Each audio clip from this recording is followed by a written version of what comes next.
Oi, gente, sejam bem-vindos para mais uma videoaula sobre Monteiro Lobato. Dessa vez a gente vai abordar a obra do Lobato feita para gente grande, o Lobato voltado para adultos.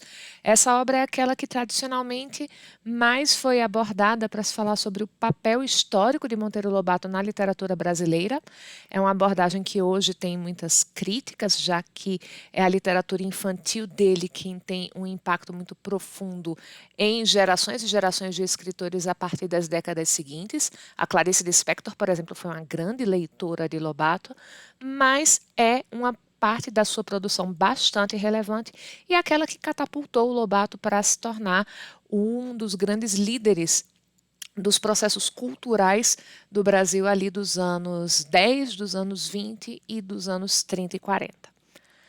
Bom, essa vida literária do Lobato para adultos começou em 1914 com um texto que não é um texto literário. Ele remeteu para o estado de São Paulo uma carta do leitor, que terminou sendo publicada como um artigo de opinião, e recebeu o título de Velha Praga. E essa carta era uma carta em que o Lobato, dono de fazenda, reclamava, ele protestava contra o atraso nas condutas do processo de lavoura, principalmente das queimadas. E aí é nesse texto que ele vai construir o que se tornou pouco depois, no texto chamado Urupês, a imagem do caboclo que ele vai apelidar de Jeca Tatu. Ele vai construir uma ideia de que esse representante do que seria o caipira caboclo brasileiro é muito diferente da imagem literária que havia sido construída antes desse texto.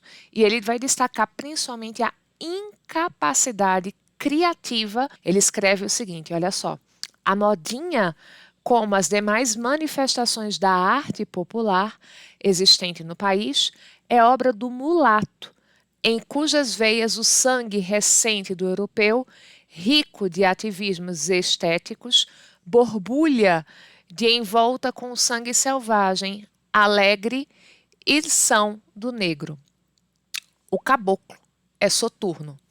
Então, Lobato, nesse momento, ele defende que existe uma diferença de temperamento entre essas duas raças, é o termo que ele está usando, e aí esse caboclo, ele é soturno, ele não é alegre e ele não é capaz de produção artística. A modinha caipira não seria uma invenção dessa, aspas de novo, raça de que ele está tratando. Para o Lobato, nesse período, essas pessoas elas não são capazes de criar e por isso ele vai usar a imagem do urupês para condensar essa referência de quem é esse caboclo. O urupê, gente, é um tipo de cogumelo, é um tipo de fungo, mais conhecido popularmente como orelha de pau. É essa imagem que você está vendo aí. E o Lobato vai trazer isso porque ele diz que aquela pessoa que é incapaz de criar, ela só vive de sugar. A terra sustenta o caboclo para que ele seja essa figura preguiçosa e que só parasita a terra. Que seria talvez importante que a terra não desse para ele essas condições, porque aí sim ele seria forçado a desenvolver essa capacidade criativa que, segundo Lobato, nesse ano de 1914, esse povo, esse grupo social não tinha, tá? O Lobato ele vai mudar radicalmente de opinião com o tempo. Então, se ele em 1914, quando faz o artigo Velha Praga, e depois em 1918, quando ele publica o livro Urupês, em que esse artigo está mais desenvolvido agora na forma dessa figura que recebe o nome de Jeca Tatu e tal, ele tem essa ideia de que seria necessário que o privilégio que a terra dá fosse retirado dessas pessoas para que elas pudessem criar. Um tempo depois, em 1924, ele vai criar um outro personagem, agora com esse diminutivo carinhoso, Jeca Tatuzinho, para dizer que, olha, essas pessoas, elas não são desse jeito, elas estão assim. E essa é uma frase que ele usa no texto. Jeca não é assim, ele está assim. E ele pede desculpas para o Jeca. Ele diz assim, me desculpe, meu pobre Jeca, eu não sabia que tu eras doente. Lobato vai ter contato nesse período com as políticas públicas sanitárias, ele vai conhecer certas questões de doença, como por exemplo a malária, e ele vai entender que aquelas pessoas que ele achava que eram preguiçosas, elas na verdade estavam doentes e sem energia, e elas não tinham saneamento básico, elas não tinham assistência médica mesmo, e aí ele vai criar o Jeca Tatuzinho para ser personagem e garoto propaganda de políticas públicas de higiene e de saúde para aquelas populações. Mas a mudança não parou aí. Em 1947, já no final da vida, Lobato morreu em 1948, ele criou um personagem chamado Zé Brasil, que é de novo esse homem que trabalha com a terra, esse trabalhador rural, mas agora, ao invés de apresentá-lo como essa figura que é atrasada, incapaz de criar, incapaz de aprender e buscar algo novo, ele faz esse trabalhador se dar conta de um sistema de exploração e ele vai se dar conta da necessidade da reforma agrária. Lobato vai estar em 47 defendendo que esses trabalhadores eles são explorados por fazendeiros. Uma coisa que ele, enquanto fazendeiro, tantos anos antes, não conseguia se dar conta. Bom, além de conhecer essa evolução do Jeca Tatu até o Zé Brasil, uma coisa que você também precisa conhecer sobre Lobato são os dois eixos temáticos da sua produção para adultos, que se repetiram também na produção para crianças. O eixo da nacionalidade, do nacionalismo, e o eixo do progresso. São as duas ideias que ele vai continuamente perseguir, sobre as quais ele vai estar escrevendo reiteradamente. E elas costumam estar associadas, porque Lobato ele vai no campo da literatura e no campo da vida pública, como empresário, como funcionário público, como editor, como explorador de petróleo, que ele fundou uma companhia para explorar o petróleo brasileiro, ele vai tentar fazer com que o Brasil se torne um país economicamente mais independente, mais avançado.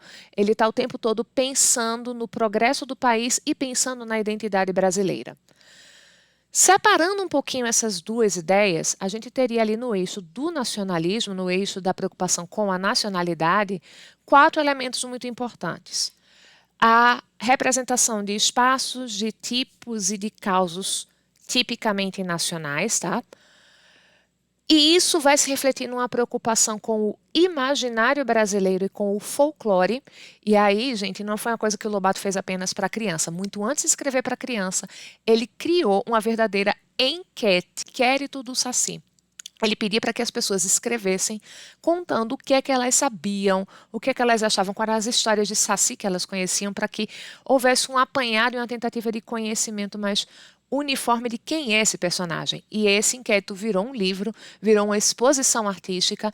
Inclusive, a Anita Malfatti participou dessa exposição. Isso aí liga a gente para uma outra questão, que é a arte nacional.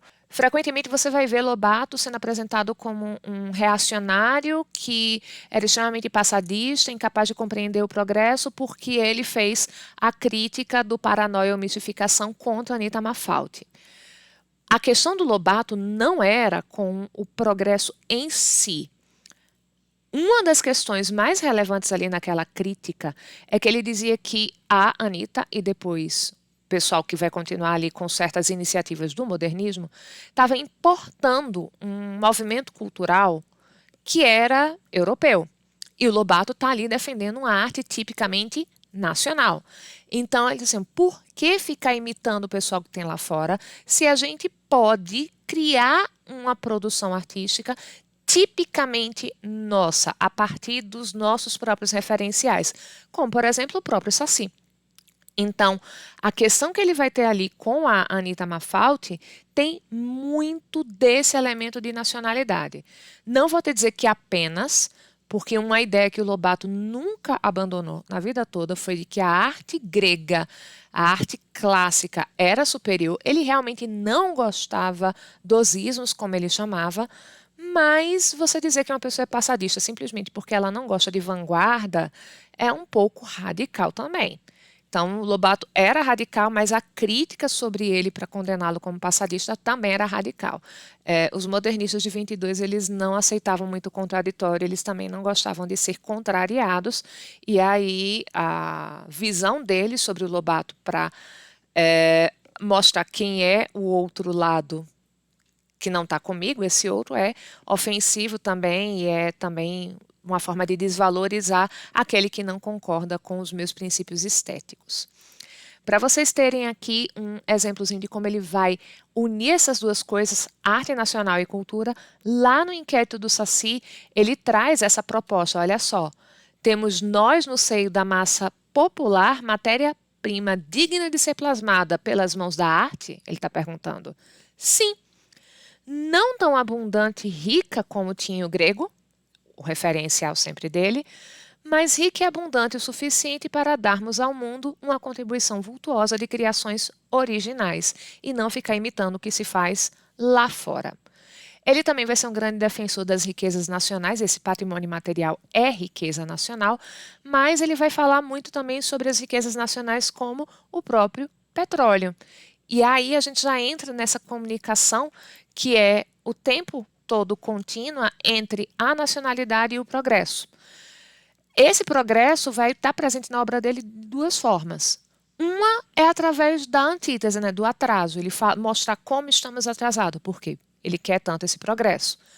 Quando ele fala sobre o atraso, a gente tem uma visão que é melancólica, muitas vezes, daí ele fala, por exemplo, das cidades mortas, mas às vezes é também um ataque muito ácido, é um ataque bastante sarcástico ao que ele entende como sendo atraso, que é o que acontece lá no Velha Praga e no Urupês. Mas a gente também tem o Lobato que vai defender várias propostas de ciência, de educação e de novas empreitadas econômicas. Acontece que no caso da literatura adulta, ele vai fazer isso não em literatura propriamente, ele não vai fazer isso na ficção. O Lobato ele vai escrever muito artigo de opinião, livros em que ele vai defender suas ideias políticas e econômicas, como, por exemplo, o escândalo do petróleo. Essa proposta da ciência, da educação e das novas empreitadas econômicas na ficção, ele vai fazer na literatura infantil. Veja só você. Como, por exemplo, com o Poço do Visconde, em que ele vai fazer com que se perfure um poço de petróleo lá no sítio da Dona Benta. Olha só que massa. Para a gente encerrar, eu quero te chamar a atenção para 3 características estilísticas que você vai encontrar na literatura adulta do Lobato. Algumas delas também estão presentes na literatura infantil. A primeira delas é a caricatura. Os personagens, eles costumam ter características marcantes e nomes também que são muito peculiares, apelidos que chamam a atenção ou para características físicas ou para algum evento ao qual aquele personagem é associado, que costuma ter ali um caráter de zombaria, de humor. O regionalismo. A literatura adulta do Lobato predominantemente vai se passar em cidades do interior paulista do início do século. Por que eu estou te chamando a atenção para esse predominantemente? Porque tem o livro do Lobato chamado O Presidente Negro, em que a gente tem um futuro, a história se passa em 2228, em que a história se passa nos Estados Unidos. Lobato escreveu esse livro para ser lançado no mercado estadunidense. Foi uma empreitada que terminou falhando, ele não conseguiu editar lá na época, mas ele criou essa obra para tentar entrar como escritor nos Estados Unidos, no período em que ele viveu lá. E a última característica é a coloquialidade e a agilidade da linguagem.